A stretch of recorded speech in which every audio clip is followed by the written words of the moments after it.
జిల్లా ఏఎస్పేట మండలం చిరమన గ్రామంలోని ఓ పురాతన ఆలయంలో గుప్త నిధుల కోసం దుండగులు ప్రయత్నించారు. అర్ధరాత్రి ఎవరూ లేని సమయంలో గ్రామ మధ్యలో ఉన్న శ్రీ చంద్రమౌళేశ్వర స్వామి ఆలయం తాళాలు పగలగొట్టి గర్భగుడిలోకి ప్రవేశించారు. గర్భగుడిలోని ఓ బండరాయి కింద గుప్త నిధులు ఉన్నాయనే అనుమానంతో రాయిని తొలగించేందుకు యత్నించారు. అయితే రాయి కదలకపోవడంతో ఆలయంలో ఉన్న సీసీ కెమెరాలు, హార్డ్ డిస్కులను దొంగలు తమతో తీసుకెళ్లారు. ఉదయం ఆలయానికి వచ్చిన పూజారి చోరీ జరిగినట్లు గమనించి పోలీసులకు సమాచారం ఇచ్చారు. ఆలయంలోని ఆభరణాలు తీసుకెళ్లకుండా వెళ్లడంతో ఇది గుప్త నిధుల దొంగల పని అని పోలీసులు అనుమానిస్తున్నారు. ఘటనా స్థలానికి చేరుకున్న పోలీసులు కేసు నమోదు చేసి విచారణ చేపట్టారు.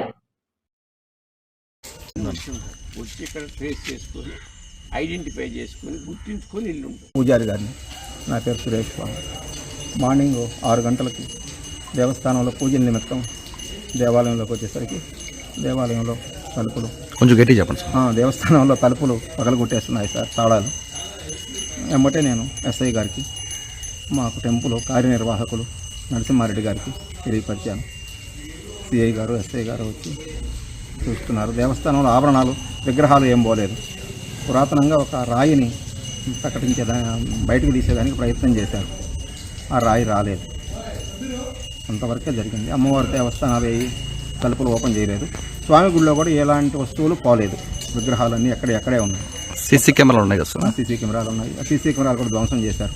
ఆ సీసీ కెమెరాలకు సంబంధించిన బాక్స్ను కూడా లేపుకొని వెళ్ళిపోయినారు. ఇంతవరకే జరిగింది.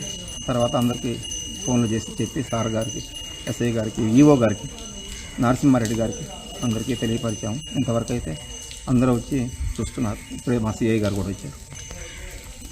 ఏఎస్పేట మండలం చిరమన గ్రామంలో రాత్రి శివాలయంలో దొంగలు పడ్డారని మాకు ఫోన్ వచ్చింది. మేము ఇమీడియట్గా ఇక్కడికి వచ్చాము.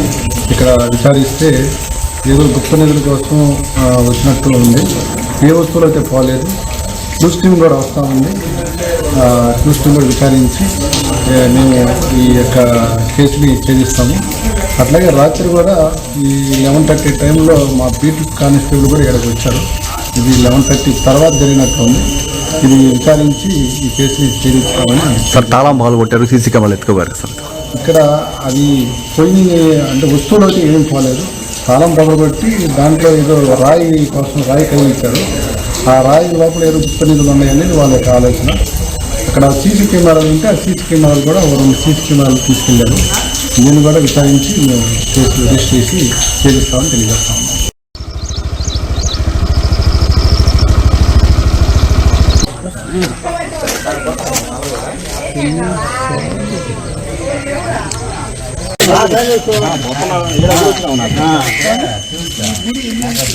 సంబంధించినటువంటి ఎగ్జిక్యూటివ్